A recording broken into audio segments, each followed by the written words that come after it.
All right, buckle up, everybody, because we're about to dive deep into some seriously powerful communication skills. Oh, yeah, this is going to be good. We're talking about 11 habits. 11 habits that can totally transform the way you communicate in English. Not just transform, elevate. Right. Exactly. Ugh. Elevate. And it's not just about, sounding impressive or anything. No, no. It's about connecting with the world in a whole new way. Connecting, engaging, unlocking opportunities, you name it. I love that. And our source for all this is a conversation between teacher Sam and Emily, Oh, they're great. who are, let's be honest, brilliant when it comes to breaking down these essential habits for really leveling up your English. They really emphasize that these habits can, open doors you didn't even know existed. They're all about breaking down those barriers and helping you reach your full potential. I love that. It's like they're handing us a key, Yeah. to unlock a whole new world of communication. Absolutely. And what's so fascinating is that they approach language learning almost like a personal growth journey. Hmm. It's not just about the mechanics, it's about building confidence and resilience. Right, which can help you in, all areas of life, not just language. Exactly. It's a holistic approach. Okay, so habit number 1, Hit me with it. reading. Now, I've always been a bit of a bookworm, Me too. but teacher Sam and Emily go beyond just, reading is good for you. Right, right. They talk about how reading actually allows you to absorb the natural rhythm and flow of English. Almost like osmosis, Yes. Osmosis. You're not even trying, but you're soaking it all in. It's like the more you read, the more you just naturally start to get how English works. And it makes sense if you think about it, right? Hmm. How did we all learn our first language? As babies, we just listened, right? Exactly. We didn't start with grammar rules. We were immersed in the sounds and patterns. Absorbing it all like little sponges. Exactly. And reading lets us recreate that immersion as adults. That's like giving our brains a language bath. I love that, a language bath. And there's research that shows that reading extensively can actually rewire your brain. Whoa. Rewire. Really? Yeah, making you more receptive to the nuances of language. That's amazing. I actually remember noticing that after I went through this phase of reading, a ton of classic literature, Ooh, fancy. my writing just felt more, I don't know, sophisticated. More elegant. Yes.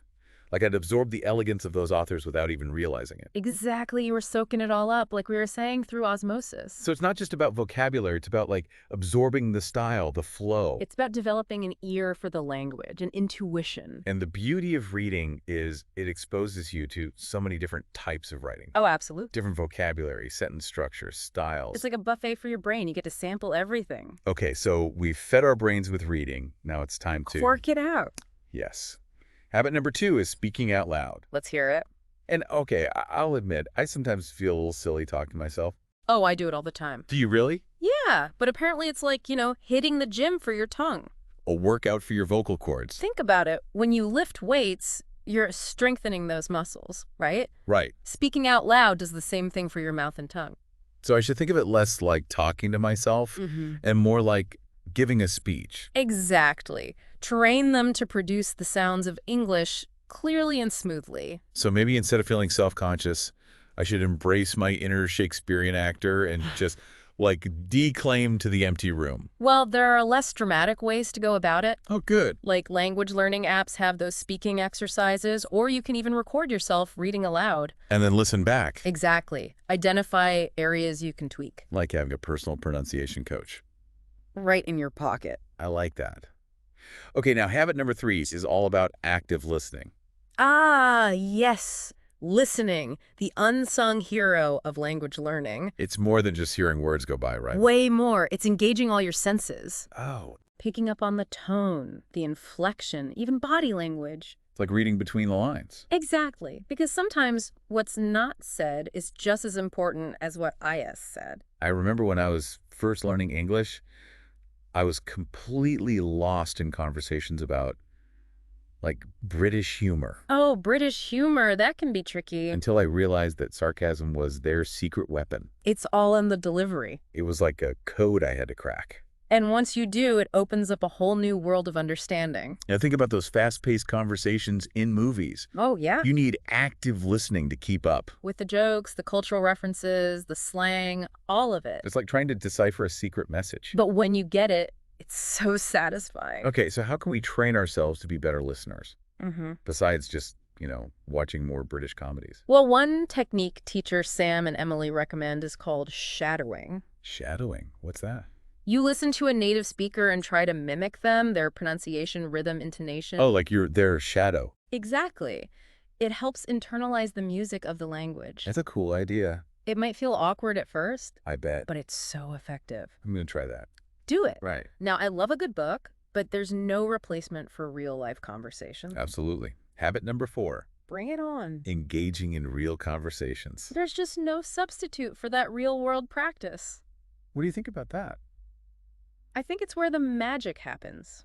You have to think on your feet, adapt to different speaking styles. And deal with those awkward moments when you just can't find the right words. Those moments happen to everyone, trust me. Oh, I've had my fair share of language mishaps. I bet.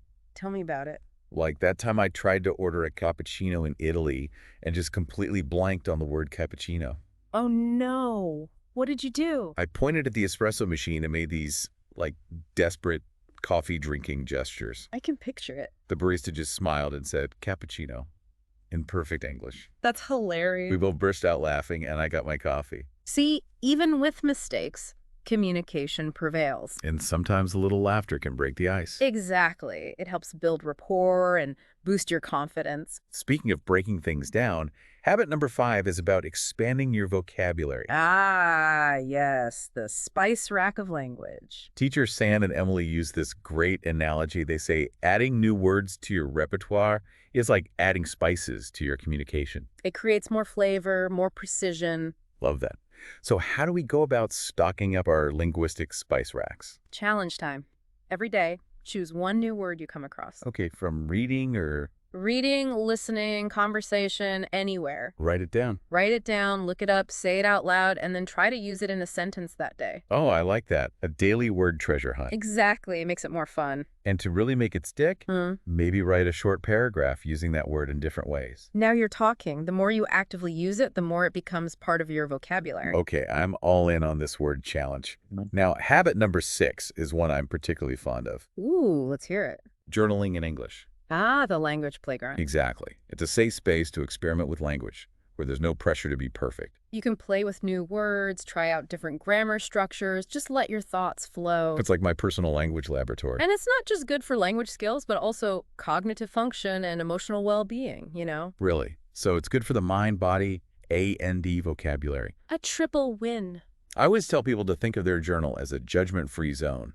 Be as silly or as serious as you want. Exactly. You can write stories, poems, song lyrics, whatever sparks joy. And don't forget to go back and read your old entries. Oh, it's amazing to see how much you've improved. It's a time capsule of your language journey.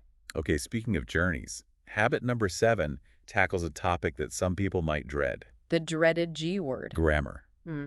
But teacher Sam and Emily present it in a way that's actually quite empowering. They really break it down and make it feel less intimidating. They say to think of grammar as the scaffolding that supports your communication, It provides structure and clarity, and make sure your message gets across. like the architectural blueprint for a building. Yes, you need that strong foundation. So we shouldn't be afraid of grammar. Embrace it.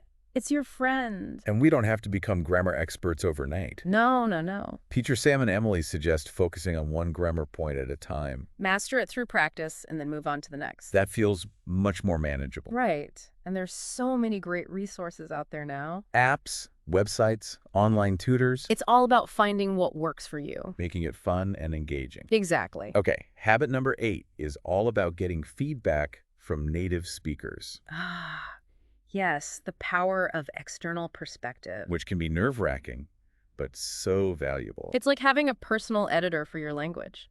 I used to be terrified to speak English with native speakers. It's natural to feel that way. But then I realized that most people are actually super supportive and encouraging. They want to help you succeed. And the key is to find those people who will give you constructive feedback. In a kind and helpful way. Think of corrections as gifts. Exactly. Opportunities to refine your skills. I love that mindset. That makes all the difference. Okay, habit number 9 might feel a little strange at first. Ooh. What is it? Recording yourself speaking English. Ah, the language mirror. You can analyze your performance, see what you need to improve. It's like watching game film. I used to do this when I was practicing for presentations, and it was amazing how many nervous habits I discovered. Ugh. Like saying, um, every other word. Oh, we all have those little quirks. And recording yourself lets you focus on specific aspects. Pronunciation, clarity, even body language. It's like having a personalized coaching session. Right in your own home. Okay, on to habit number 10, using context clues. Ah, yes, the detective work of language learning. It's about figuring out the meaning of unfamiliar words without always relying on a dictionary. Becoming a word detective. Exactly. So instead of immediately reaching for the dictionary, we should try to crack the code using the context. Use the clues around you, the surrounding words, the sentence structure, the overall topic. Like in that conversation between teacher Sam and Emily when they used the word nuance. Oh, yes, a good example. If you didn't know what nuance meant, Which is a tricky word. you could probably figure it out from the context. Exactly. They were talking about active listening and picking up on subtle cues. So nuance must have something to do with those subtle differences in meaning. You nailed it. You used your context clues like a pro. I'm getting good at this detective work. You are. And finally, we come to habit number 11, the one that ties everything together. The glue that holds it all together. Consistency and small goals. Teachers Sam and Emily emphasize that this is the key to long-term success. Like building a house, you need that solid foundation. And it's all about making small, sustainable changes that fit into your life. They say even just 15 minutes of dedicated practice a day can make a huge difference over time. It's about building that habit, making language learning a part of your routine. Not a chore, but something you enjoy. Exactly. And remember to celebrate those small wins along the way. Did you learn a new word? Did you have a short conversation in English? Give yourself a pat on the back. Those little victories keep you motivated. Absolutely, they fuel your progress. So, dear listener, as you reflect on these first 11 habits, ask yourself, what's one small step you can take today to make language learning more enjoyable and integrated into your life? It's all about finding what works for you and making it a sustainable part of your routine. And remember, we're just getting started. Oh, yeah, we've got a lot more to explore. Stay tuned. Heard a lot in those first 7 habits. My brain's doing a workout already. I know, right? I'm like picturing myself shadowing those amazing TED Talk speakers. And maybe sneaking some Shakespeare into your journal. Maybe.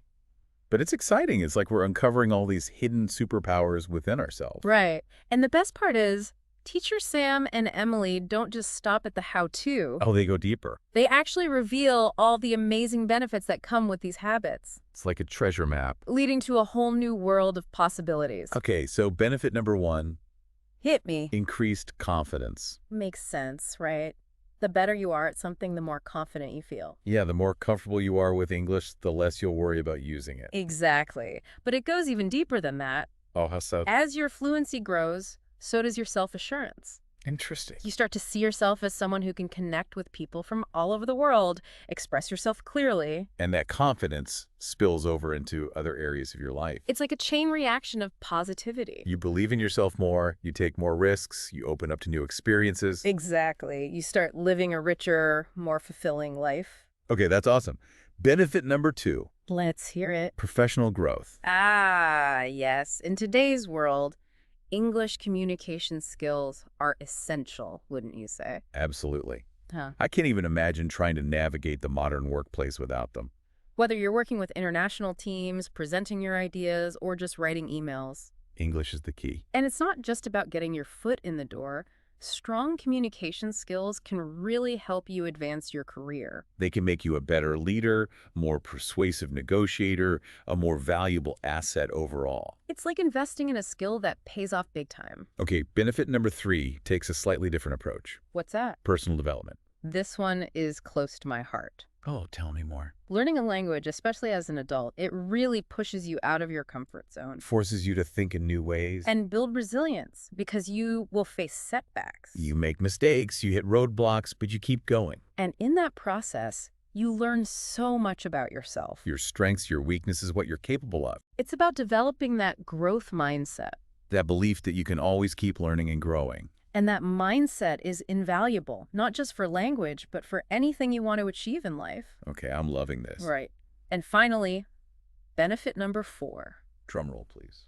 Expanded network. Imagine being able to connect with people from all over the world. sharing ideas, experiences, perspectives you might never have encountered otherwise, It's like breaking down those invisible barriers that divide us. creating bridges of understanding through language. Beautifully said.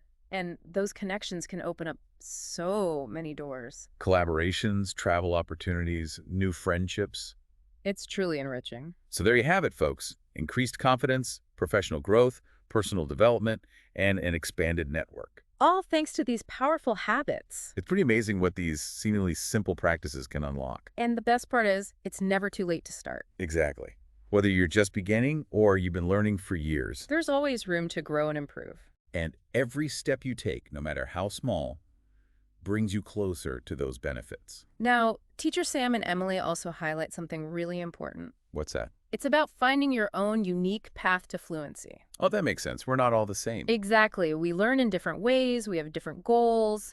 What works for one person might not work for another. So they encourage you to experiment, play around with different techniques, and discover what works best for you. Don't be afraid to try new things. Find what clicks for you. Give yourself permission to be creative, have fun, and celebrate what makes your language journey unique. And sometimes that means embracing those moments of imperfection. Those stumbles and fumbles along the way. Remember, they're all part of the process. It's like that quote by Nelson Mandela, "I never lose, I either win or learn."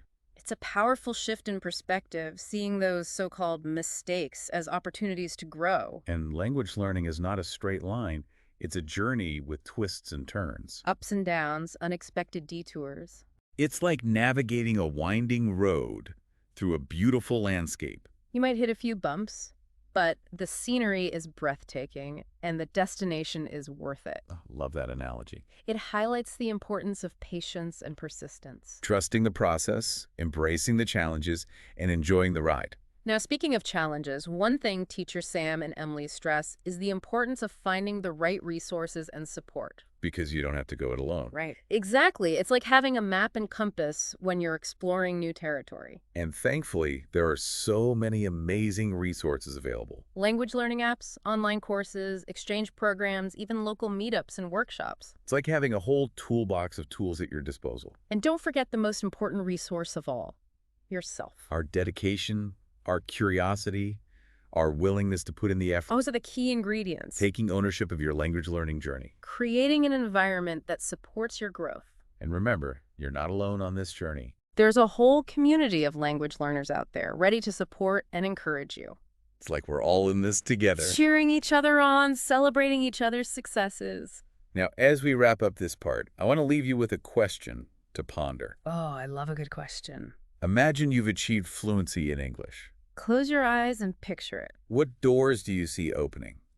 What dreams and aspirations come to life? It's about connecting with your deepest motivations, envisioning the future you want to create. And when you have that vision, it fuels your determination. It helps you overcome any obstacles. So, dear listener, as you continue on your language learning journey, hold on to that vision, celebrate those small wins, and never give up on your dreams. And stay tuned, because in our final segment, we'll explore some powerful strategies for staying motivated, overcoming challenges, and turning those dreams of fluency into reality. Wow, what a journey this has been. I know, right? From grammar to confidence to connecting with the world. My head's spinning with all these amazing ideas. Me too. And you know what really struck me about Teacher Sam and Emily's approach? What's that? They don't just focus on the personal benefits of mastering English communication. Right.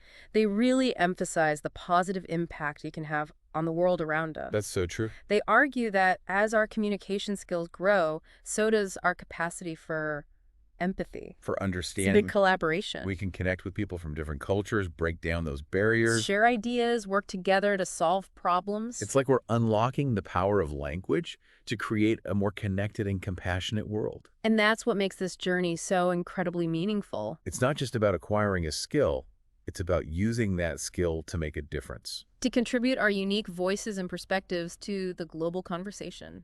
So, dear listener, as we wrap up this deep dive, We want to leave you with a challenge. ooh, I like a good challenge. What is it that you hope to achieve by mastering English communication? What impact do you want to make on the world? Think about it. Let that vision fuel your motivation. And remember, every step you take no matter how small. Brings you closer to realizing those dreams. And don't forget those 11 habits we discussed. They're not just tips and tricks They're powerful tools. that can transform your communication skills and empower you to make a real difference. So keep reading, keep speaking, keep listening. Keep learning. The world is waiting to hear your voice. Until next time, happy communicating.